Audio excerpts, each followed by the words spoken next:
नमस्कार मित्रांनो, सुस्वागतम. घरोघरी मातीच्या चुली या मालिकेच्या आजच्या भागामध्ये आता लाईट गेली म्हणून जानकी फ्यूजजवळ येते आणि मेन फ्यूज कोणीतरी काढलेला आहे हे जानकीच्या लक्षात येते. तेव्हा आता जानकीच्या चेहऱ्यावर आणि डोळ्यावर मात्र आता तिकडून जी बॅटरी आहे तर ती चमकवली जाते आणि त्या प्रकाशाने आता जानकी अगदी पुढे येते आणि विचारते की कोण आहे तिकडे. तेव्हा मात्र आता तो माणूस म्हणत असतो की तुझा शुभचिंतक.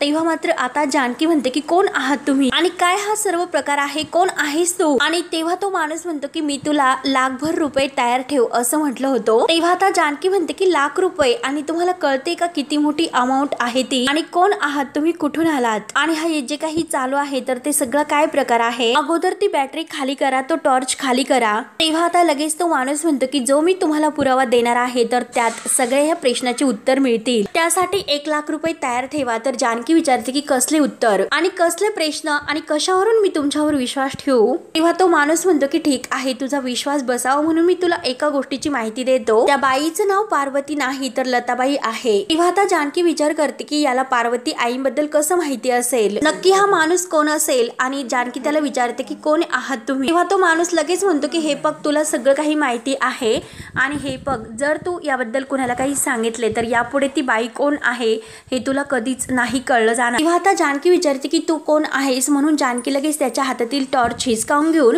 त्याच्याशी झटापट करण्याचा प्रयत्न करते, कारण तिला त्याच्या चेहऱ्यावरचा मास्क काढायचा असतो. तेव्हा ती जानकीला लगेच लुटून देतो आणि तेथून पळ काढतो. जानकी म्हणते की थांब, अरे थांब. तेव्हा मात्र आता तो माणूस पळून गेल्यानंतर जानकी ती बॅटरी उचलते आणि गुलाबदादांना आवाज देते. हा माणूस कुठे गेला असेल. आता जानकीला खूप टेन्शन येते की याला आमच्या घरातील सगळं काही कसं माहिती असेल आणि तो पार्वती आईंना लता का म्हणाला असेल. आणि जानकी आता बॅटरीच्या सहाय्याने मात्र फ्यूज काढलेला आहे आणि नक्की तो इथेच कुठेतरी असेल म्हणून इकडे तिकडे शोधत असते. तेव्हा आता तेथे तिला तो फ्यूज पडलेला दिसतो. जानकी तो उचलते आणि तो फ्यूज लावल्यानंतर आता घरामध्ये लाईट येते. तेव्हा आता जानकी विचार करते की नक्की तो माणूस कोण होता आणि तो असं का म्हटला असेल आणि हे सर्व काय चालले असे बोलून जानकी गुलाबदादांना आवाज देत आतमध्ये येते आणि नक्की हा माणूस कोण असेल याचंच जानकीला टेन्शन देते.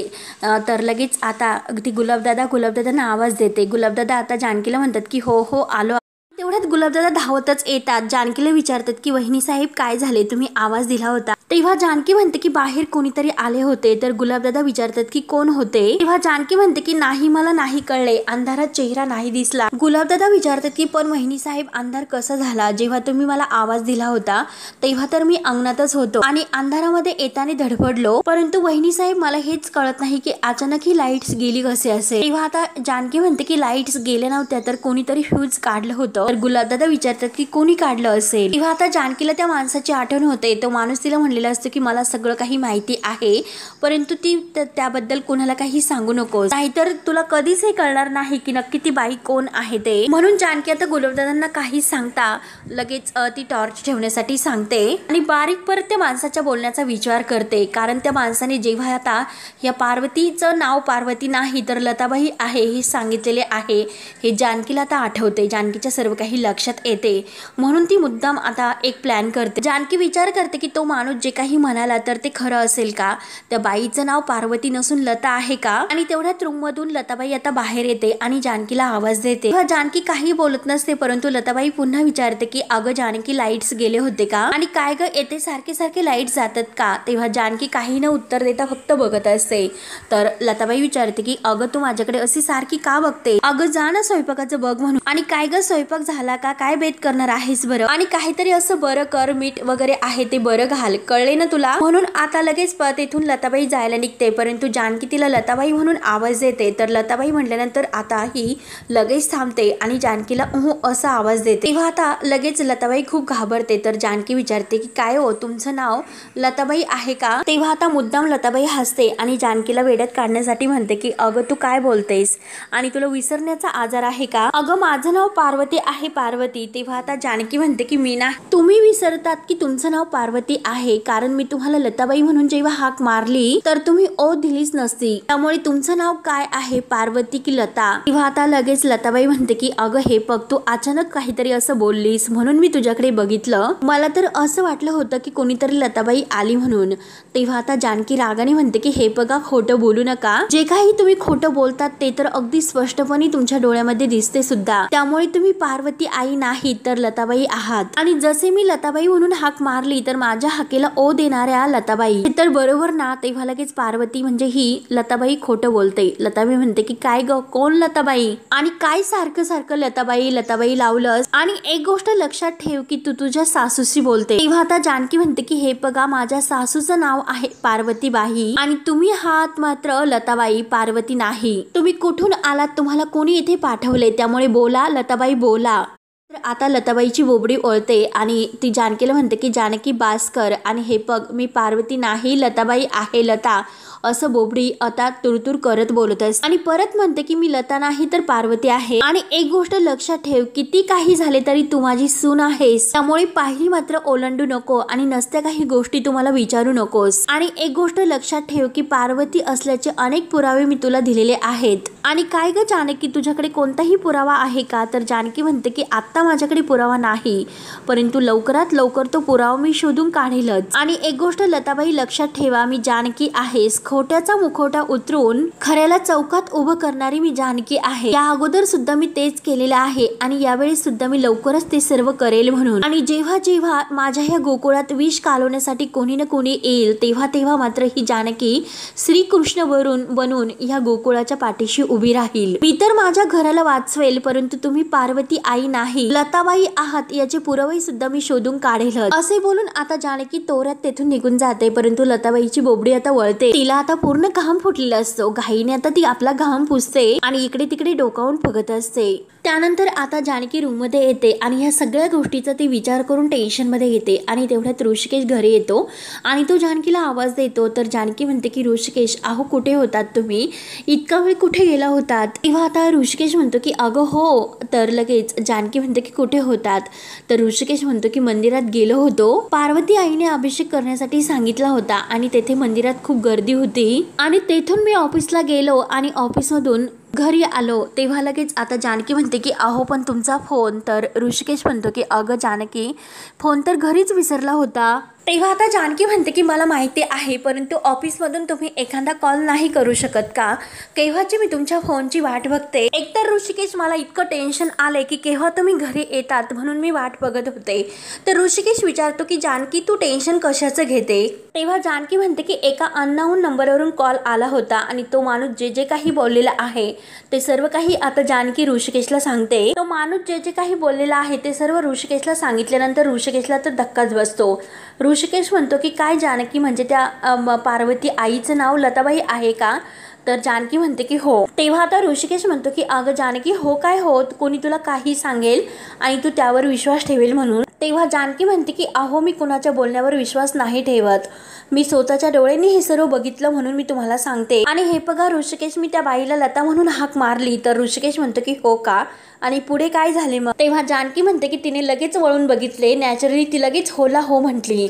तेव्हा जानकी तेथे लताबाई सोबत आणि तिच्यात जे काही आता संवाद झालेला आहे तो सगळा काही घडलेला संवाद ती ऋषिकेशला सांगते.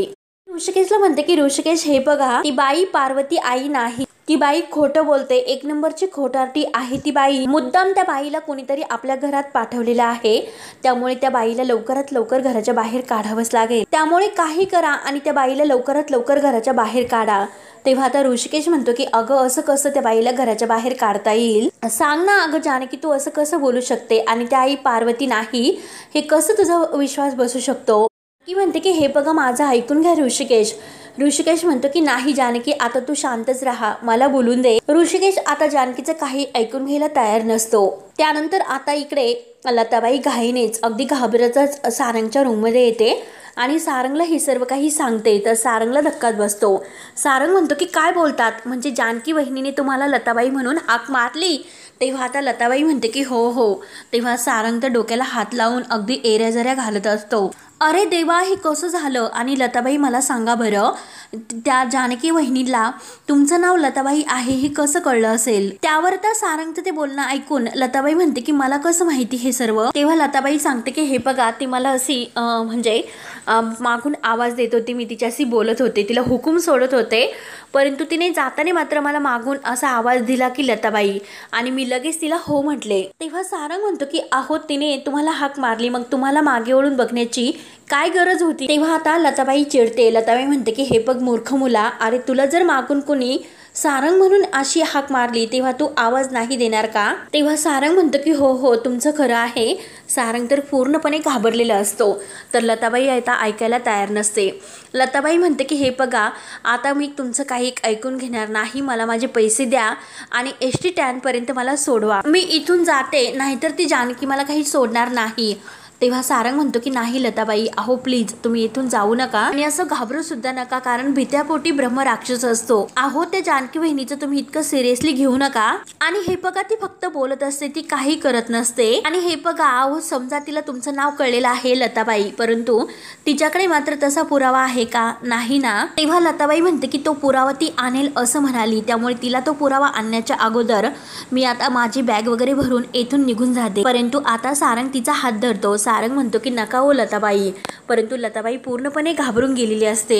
सारंग म्हणतो की अहो प्लीज तुम्ही इथून जाऊ नका आणि असं घाबरून सुद्धा जाऊ नका. मी तुम्हाला आता जे काही सांगतो त्यावर शांतपणे विचार करा. आणि हे बघा कसं आहे, तुम्हाला माहिती आहे का, जानकी बहिणीची जी ताकद आहे ना ती हळूहळू आता कमी होत जाणार आहे. त्यामुळे आपल्याला जे काही ऐश्वर्या सांगत आहे त्याप्रमाणेच आपल्याला वागावं तर लागेलच. आणि जर ऐश्वर्याच्या सांगण्याप्रमाणे आपण वागलो तरच सगळ्या काही गोष्टी ह्या आपल्या मनाप्रमाणे घडतील. त्यामुळे आता आपल्याला यापुढे जे काही करायचं आहे की ऋषिकेश दादाला जानकी बहिणीपासून आता आपल्याला वेगळं करायचं आहे. एकदा की ऋषिकेश दादा जानकी बहिणीपासून दूर झाला तर जानकी बहिणीच्या सोबत कोणी नसेल, ती एकटी पडेल आणि एकटी पडल्यानंतर तिच्या काहीच होणार नाही. शेवटी सगळं काही अगदी तुमच्या पद्धतीने होईल. त्यानंतर आता इकडे जानकी ऋषिकेशला सांगण्याचा प्रयत्न करते, परंतु ऋषिकेश मात्र खरंच खूप चिडलेला असतो. तो जानकीला म्हणतो की हे बघ जानकी, ज्या गोष्टी नाना आणि पार्वती आई या दोघांमध्येच होत्या त्या सगळ्या गोष्टी पार्वती आईंना माहिती आहे. आणि त्या दोघांमधील ज्या खाजगी गोष्टी इतक्या पार्वती आईंना माहिती असेल, दुसऱ्या कुणालाच माहिती नाही, मग आपण कसा दुसऱ्यावर विश्वास ठेवू शकतो? मला असे वाटतं की ती बाई जे काही बोलते तर तीच पार्वती आहे आणि तिने पार्वती असण्याचे खूप काही पुरावे सुद्धा आपल्याला दिलेत. त्यामुळे तू असं कोणत्याही गोष्टीवर विश्वास न ठेवता त्या बाईवर विश्वास ठेव आणि त्याच आपल्या नक्की पार्वती आई आहेत. हे ऐकल्यानंतर आता जानकीला धक्का बसतो. तेव्हा ऋषिकेश स्पष्ट म्हणतो की जानकी, तू त्या बाईला आणखीन असं काही बोलून दुखवू नकोस. तर जानकीला राग येतो. जानकी म्हणते की त्या बाई अगदी वाईट साईड बोलून आपल्या आईंना, सुमित्रा आईंना दुखवतात, त्याचं काही नाही का? ते कसं विसरून चालेल? आणि हे बघा, त्या पार्वती आई आहेत, हे पुरावे आहेत. त्यामुळे हा एकच धागा तुम्ही हाताशी धरून बसू नका ऋषिकेश. आपल्याला गुंतवण्यासाठी कुणीतरी मुद्दाम हे सर्व करते आणि चुकीच्या पद्धतीने धागे विणतात, कारण त्या पुराव्यावर आपला विश्वास बसावा यासाठी. परंतु मला हे सर्व माहिती आहे की ती बाई लताबाई आहे, पार्वती नाही म्हणून, आणि याचे पुरावे त्या माणसाकडे आहेत. तेव्हा ऋषिकेश म्हणतो की हो का? ऋषिकेश म्हणतो की कुठे आहे पुरावे आणि दाखव ना मला ती पुरावे.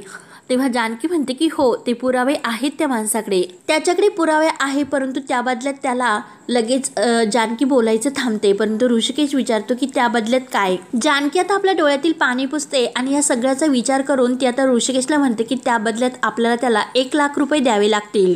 ऋषिकेश म्हणतो की मला वाटलंच होतं. आणि हे बघ जानकी, अगं हे जे काही सुरू आहे ना ते सगळं काही आपल्या घरातील गोष्टी त्यांना माहिती आहे आणि जे काही लोक आपल्याला 1 लाख रुपये मागतात तर त्या आता ह्या घरातील गोष्टींचाच फायदा घेतात. आणि हे बघ जानकी, तू मात्र त्या लोकांवर विश्वास ठेवू नकोस आणि ह्या गोष्टीमध्ये फसू नकोस. कुणाला 1 लाख रुपये देण्याची अजिबात गरज नाही. तेव्हा आता जानकी म्हणते की ऋषिकेश, हे बघा, माझं गट फिलिंग सांगते की ती बाई पार्वती नाही म्हणून, तर ती लताबाई आहे म्हणून. आणि खरं काय खोटं काय हे जर आपल्याला माहिती करून घ्यायचे असेल तर आपल्याला ती 1 लाख रुपयाची किंमत मोजावीच लागेल. तेव्हा आता ऋषिकेश म्हणतो की जानकी, हे बघ, कोणी फोनवर आपल्याला काही सांगेल, आपल्या घराबद्दल त्यांना माहिती असेल म्हणून ते आपल्याला ब्लॅकमेल करत असेल, मग इतक्याच्या छोट्याशा गोष्टीसाठी आपण त्या व्यक्तींना 1 लाख रुपये द्यायचे का? तेव्हा आता जानकी म्हणते की ऋषिकेश, ऐकून घ्या, आता कोणताही पर्याय नाही म्हणून, आणि त्यामुळे मी तुला चुकीचं असं काही करून देणार नाही. आता बाद झाले, आता यापुढे मला काही ऐकून घ्यायचे नाही.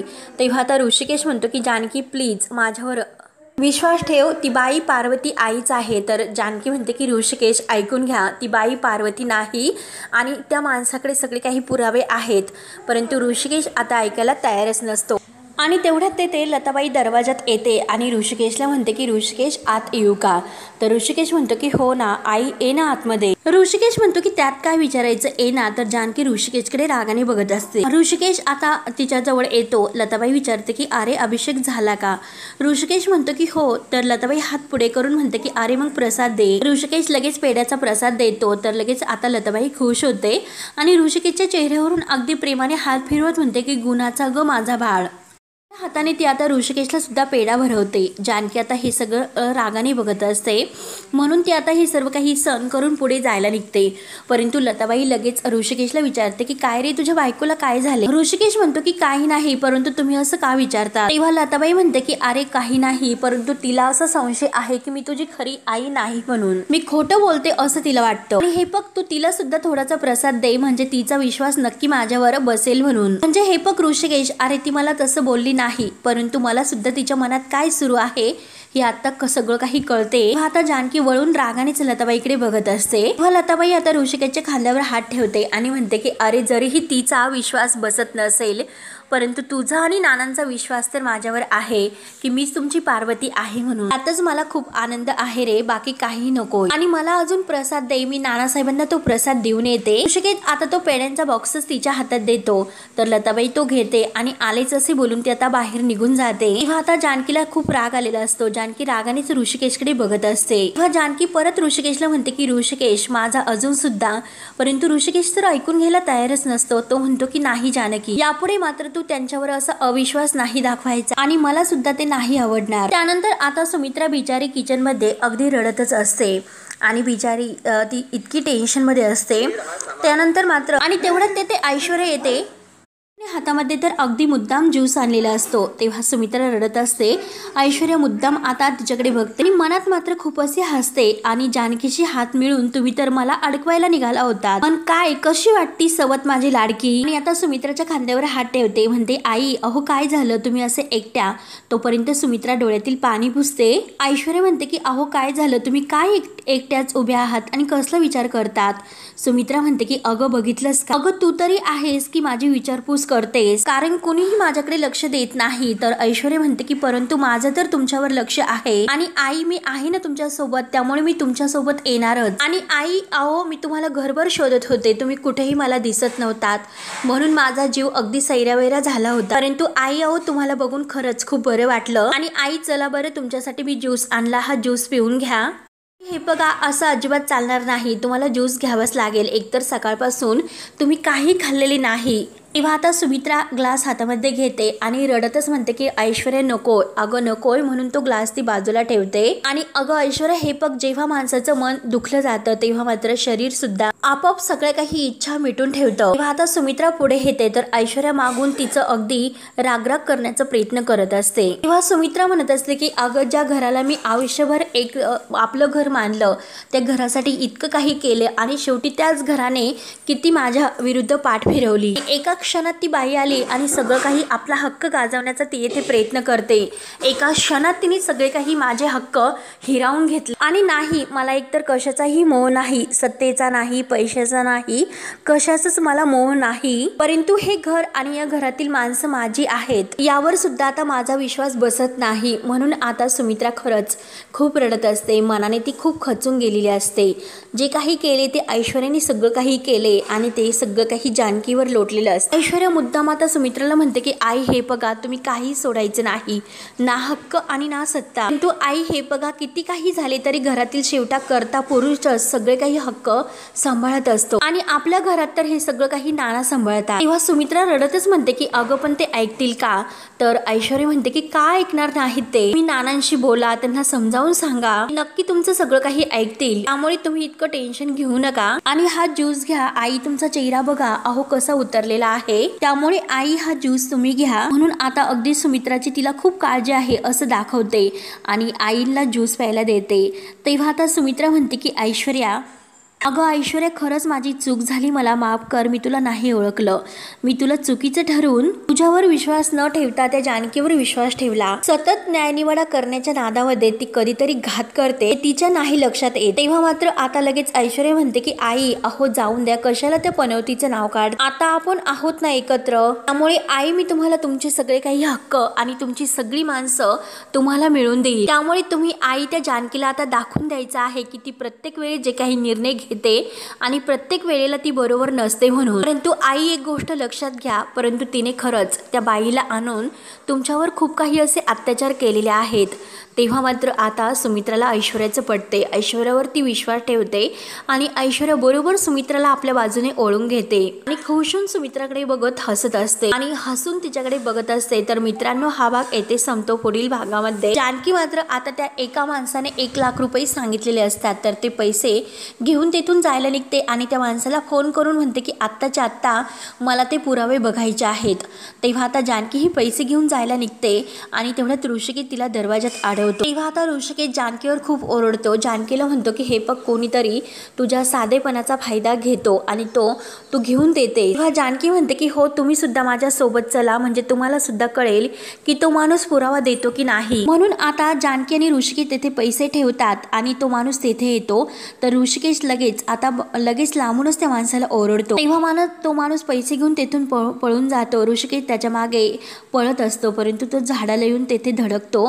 तेव्हा आता जानकी सुद्धा धावतच येते ऋषिकेश आणि जानकी आता ऋषिकेशला म्हणते की हे बघा मला फक्त एवढंच हवं होतं की ती बाई लताबाई आहे मला सिद्ध करायचे होते आणि त्याच्याकडून पुरावे घ्यायचे होते, परंतु आता हे सगळं काही ऐश्वर्याने मुद्दाम केलेले असते लताबाईला 1 लाख रुपये देण्यासाठी।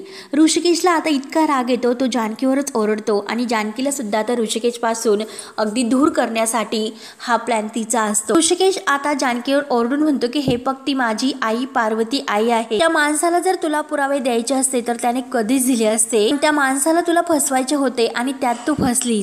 आता जानकी ऋषिकेशचं सगळं काही बोलणं ऐकून घेते आणि ऐश्वर्याने बरोबर 1 लाख रुपये घेऊन जानकीला यामध्ये फसवलेले असते आणि ऋषिकेश जानकी या दोघांमध्ये भांडण लावलेले असते आणि आता जानकी हे सर्व काही अगदी सहन करून सर्व काही अगदी ती शांत राहते आणि ती आता इतकी भडकलेली असते, कारण हे सगळं करण्यामागे नक्की कुणाचा हात आहे हे शोधण्याचं ती आता ठरवते।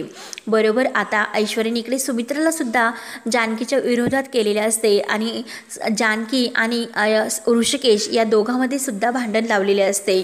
तेव्हा मित्रांनो आता पुढे काय होते आणि कसे होते हे बघण्यासाठी आपल्या चॅनलला नक्की सबस्क्राईब करत राहा। धन्यवाद।